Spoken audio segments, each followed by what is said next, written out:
الحمد لله رب العالمين والعاقبة للمتقين والصلاة والسلام على سيد الأنبياء والمرسلين وعلى آله وأصحابه أجمعين. الصلاة والسلام عليك يا رسول الله، الصلاة والسلام عليك يا حبيب الله، الصلاة والسلام عليك يا رحمة للعالمين، الصلاة والسلام عليك يا شفيع المذنبين. حمد و صلوات کے بعد نہایتی عزت و احترام کے لائق معزز محترم ناظرین، آج کے درس میں ہم میت کے احکام کے بارے میں چند باتیں آپ کی بارگاہ میں عرض کریں گے کہ احکام میت کیا ہے، اس کی تجہیز و تکفین کیسے ہوگی، جب انسان کی روح قبض ہوتی ہے تو مسلمان کو اس کے ساتھ کیا معاملہ کرنا چاہیے، کیونکہ موت ایک حقیقت ہے جس کا انکار نہیں کیا جا سکتا۔ دنیا میں جو بھی بچہ پیدا ہوتا ہے ایک نہ ایک دن اسے موت کا سامنا کرنا پڑتا ہے۔ قرآن مجید میں میری ارشاد گرامی ہے کل نفس ذائقۃ الموت کا، ہر نفس کو موت کا مزہ چکھنا ہے۔ تو فوت ہونے والے سے متعلق جتنے احکام ہیں، مثلاً موت کے وقت اسے کیسے لٹایا جائے گا، اسے غسل دینے کا طریقہ کیا ہے، اسے کفن میں کتنے کپڑے ہوں گے، کون کون سے کپڑے ہوں گے، کفن پہنانے کا طریقہ کیا ہے، نماز جنازہ کیسی پڑھی جائے، اس کو قبر میں دفنانے کا طریقہ کیا ہے، اور اس کے بعد اس کے لیے دعائے مغفرت کی کیا کیا صورتیں ہیں۔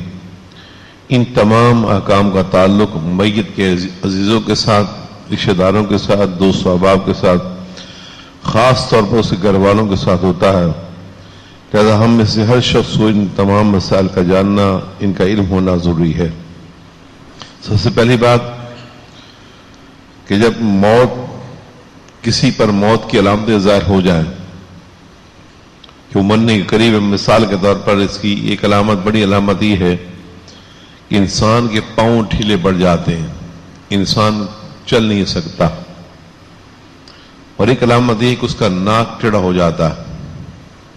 جب انسان پر موت کی وقت طاری ہوتا ہے، نزاکت وقت ہوتا ہے، اس کا ناک ٹیڑھا ہو جائے گا، اس کے پاؤں کے اعضاء ڈھیلے پڑ جائیں گے۔ جب ایسی علامتیں ظاہر ہو جائیں، اس شخص اس چارپائی پہ لٹایا جائے، اور چارپائی کا سہارا شمال کی طرف اور پائنتی جنوب کی طرف ہوگی، اور اس کا منہ قبلہ رخ کیا جائے گا، دائیں پہلو پر اسے لٹایا جائے گا، اور اس کا منہ قبلے رخ کر دیں گے یا سیدھا لٹا دیں گے۔ سیدھا لٹانے کے بعد اس کے سر کو تھوڑا سا اٹھا دیں گے، یعنی اس کے پاؤں کعبے قبلے کی طرف کر دیں جائیں گے، اس طرح بھی اس کا چہرہ قبلے رخ ہو سکتا ہے۔ اور اس طرح کرنے کے بعد قبلہ روخ کا چہرہ ہو جائے تو پھر اس کے پاس بیٹھ کر سب سے پہلے کلمہ پڑھیں گے اشہد لا الہ الا اللہ وحدہ لا شریک لہ واشہد ان محمد عبدہ ورسولہ۔ یعنی تمام اہل خانہ، تمام عزیز رشتہ دار جتنے بھی گھر میں موجود ہیں، تمام کے تمام افراد اس کے بعد بیٹھ جائیں، کلمہ پڑھیں گے۔ اس کو نہیں کہیں گے کہ تو کلمہ پڑھ، ممکن ہے وہ انکار کر دیں عین آخری لمحے میں، اس کی روح نکلنے والی ہو، تو اگر اس نے انکار کر دیا تو ظاہر وہ کافر ہو جائے گا، لیکن اس سے نہیں کہیں گے، خود پڑھیں گے تاکہ آپ کا سن کر وہ بھی کلمہ پڑھنا شروع کر دے۔ الہ عزیز کے بعد بیٹھ کر سورہ یاسین، سورہ رات بھی پڑھی جائے، اس سے روح نکلنے میں آسانی ہوتی ہے۔ اور مزید اگر یہ کہ وہاں اگر بتیں جلا دیجیے تاکہ اس سے خوشبو ہو جائے، یہ بہت بہتر عمل ہے۔ اس کے علاوہ کمرے میں اگر تصویر لگی ہوئی ہوں تو تصویر کو ہٹا دیا جائے، کیونکہ نبی پاک صلی اللہ علیہ وسلم کی حدیث پاک ہے، آپ نے ارشاد فرمایا کہ جس گھر میں کتا اور تصویر ہو وہاں رحمت کے فرشتے داخل نہیں ہوتے۔ لہٰذا جس کمرے میں میت ہے، انسان موجود ہے، بیماری کی حالت میں آخری وقت میں ہے، وہاں پر اگر تصویر دیوار پر یا سامنے رکھی ان تصویر کو ہٹا دیا جائے۔ حیض اور نفاس والی عورتیں وہاں آ سکتی ہیں، لیکن اگر عورت کا حیض اور نفاس خون ختم نہیں ہوا، اس نے غسل نہیں کیا، تو ایسی خواتین جن پر غسل فرض ہے یا ایسا مرد جس پر غسل فرض ہے، وہ اس کمرے میں نہ آئے، اس سے بہتر غسل کرنے کے بعد اس کمرے میں آ سکتی ہے۔ لیکن جس عورت کا حیض کا خون آ رہا ہے، نفاس کا خون آ رہا ہے، وہ وہاں آ سکتی ہے۔ جس کا خون بند ہو چکا ہے، ابھی غسل نہیں کیا، اسے وہاں آنے کی اجازت نہیں ہوگی۔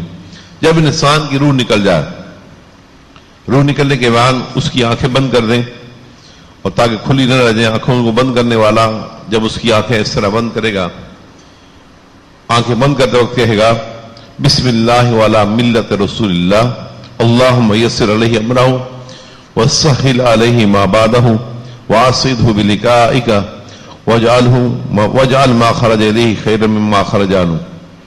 کیا اس کا معنی یہ ہے کہ اللہ تعالیٰ کے نام اور رسول کریم صلی اللہ علیہ وسلم کی ملت پر میں اس کی آنکھیں بند کرتا ہوں، یا اللہ اس پر اس کے معاملے کو آسان کر دیں، بعض والی مناظر اس کو آسان فرما دے، اس سے اپنی ملاقات کا شرف عطا فرما، اور جدھر ہی جا رہا اس جگہ کو اس سے بہتر بنا جہاں سے ہی جا رہا.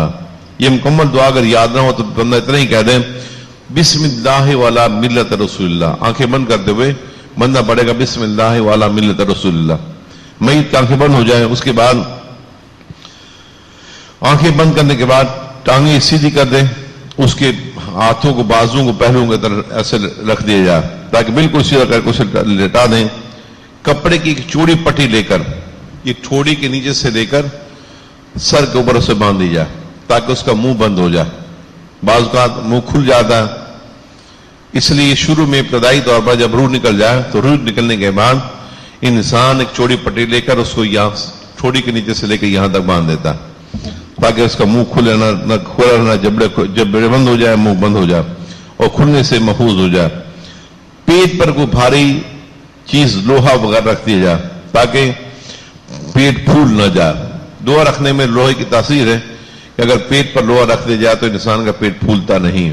بعض اوقات بعض بیمار ایسے ہوتے ہیں کہ روح نکلنے کے بعد ان کا پیٹ پھول جاتا ہے، پھٹنے کا اندیشہ ہوتا ہے، لہذا بعض اوقات جنازے میں انتظار بھی ہوتا ہے، عزیز اقربا کا آنا ہوتا ہے، دیگر لوگوں کا جمع ہونا ہوتا ہے. اگر ایسی صورتحال ہو تو پیٹ پر کوئی بھاری چیز رکھ لینی چاہیے. بعض میتیں ایسی بھی ہوتی ہیں ظاہر بندہ بیمار ہے کہ روز سے کچھ کھایا پیا نہیں ہے، تو جب کھایا پیا نہیں ہے تو پیٹ پھولنے کا اندیشہ نہیں ہوتا.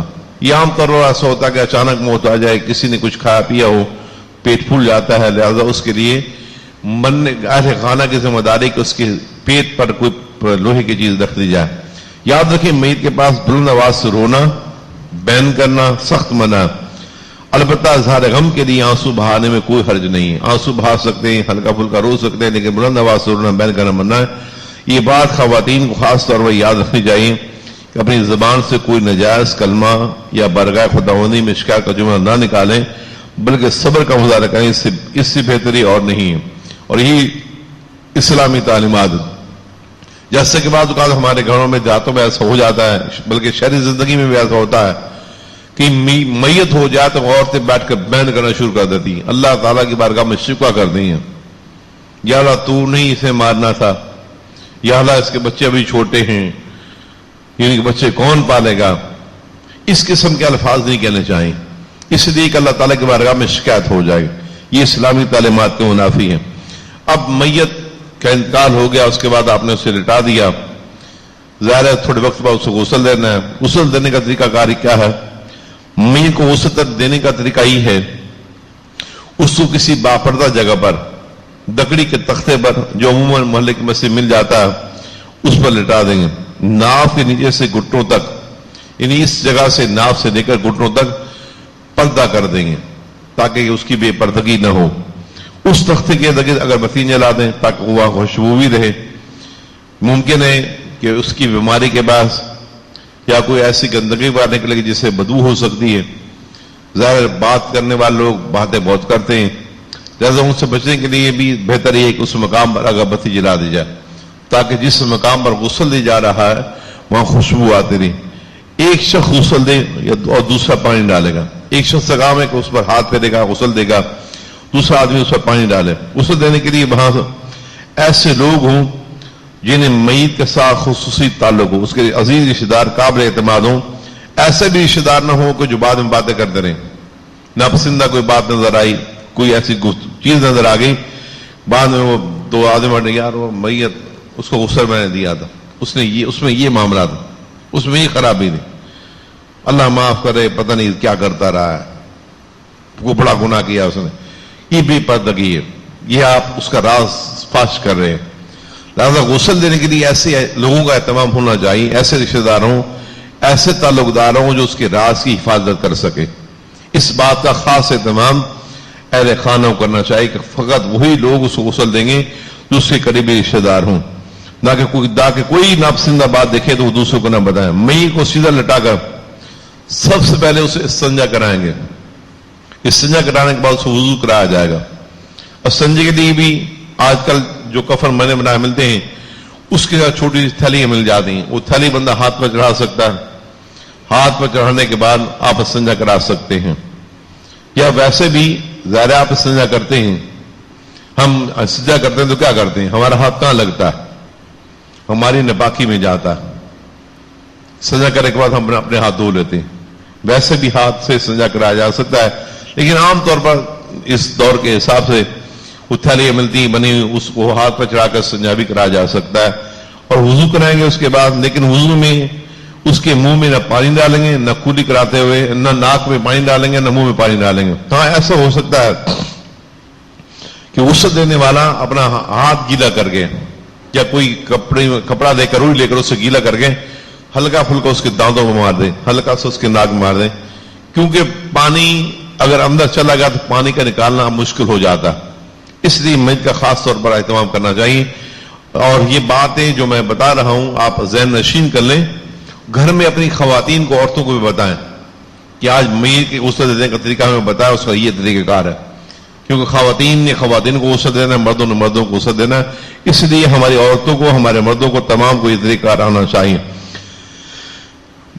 میت کو کلی کرانے کے بعد، داغ پانی ڈالنے کے بعد اسے پورا وضو کرائیں گے. اور وضو کرنے کے بعد پھر صابن کے ساتھ اچھی طرح اس کے جسم کو ملیں گے.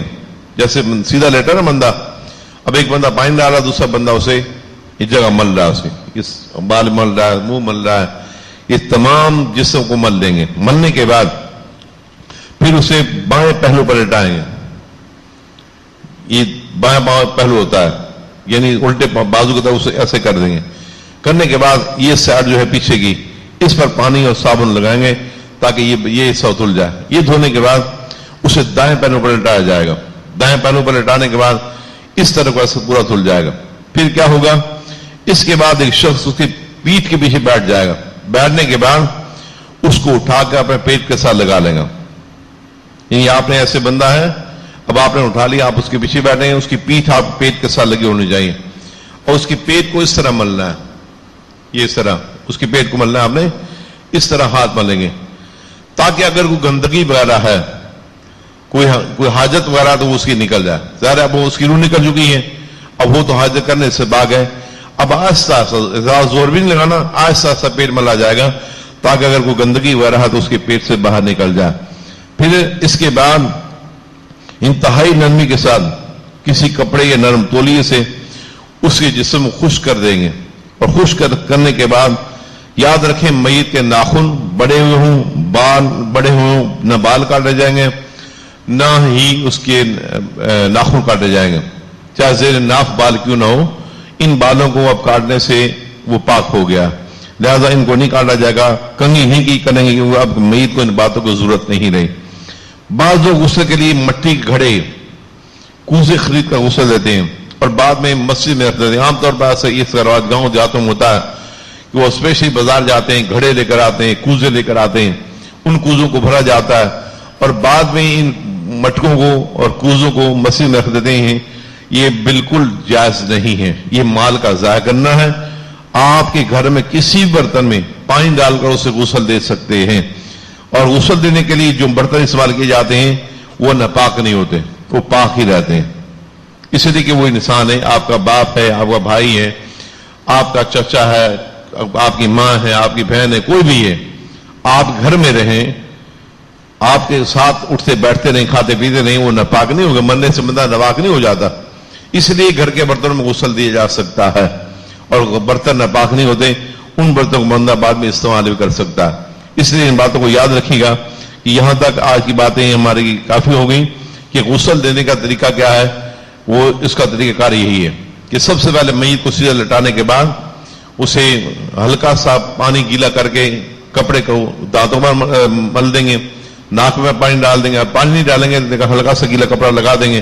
پھر اسے وضو کرائیں گے. وضو کرانے کے بعد وضو کرنے کا طریقہ وہی ہے جیسے ہم وضو کرتے ہیں، یعنی کوشش یہ کرنی کہ اس کے ناک کے ذریعے منہ کے ذریعے پانی اندر نہ جائے، پورا وضو ہو جائے گا، پورا ہاتھ دھل جائیں گے، سر کا مسا ہو جائے گا، پاؤں دھل جائیں گے، پھر اسے آرام سے پانی بہا کر ایک بندہ پانی بہائے گا، ایک بندہ ہاتھ سے اس کے جسم کو ملتا رہے گا، پھر صابن لگا کر اس کے جسم ملا جائے گا، پھر سب سے پہلے اس کے باؤں پیروں پر لٹائیں گے، دائیں سائڈ اس کو غسل دیں گے، دھوئیں گے، پھر دائیں پیروں پر لٹائیں گے، پھر بائیں سر کو دھوئیں گے، پھر اس کے بعد میت کو بٹھا دیں گے، پیٹ کے ساتھ لگا کر آہستہ آہستہ اس کا پیٹ ملیں گے تاکہ اگر کوئی گندگی وغیرہ ہے وہ دھل جائے، اور دھونے کے بعد پھر آہستہ آہستہ کسی کپڑے کے ساتھ یا تولی کے ساتھ اس کے جسم کو صاف کر دیں گے۔ یہ غسل دینے کا طریقہ ہے، کنگھی وغیرہ نہیں کریں گے، بال نہیں کاٹیں گے، ناخن نہیں کاٹیں گے، یہ بات ذہن نشین رہے۔ اس کے بعد انشاءاللہ کفن بنانے کا طریقہ کیا ہے انشاءاللہ اس کا بیان کل کریں گے۔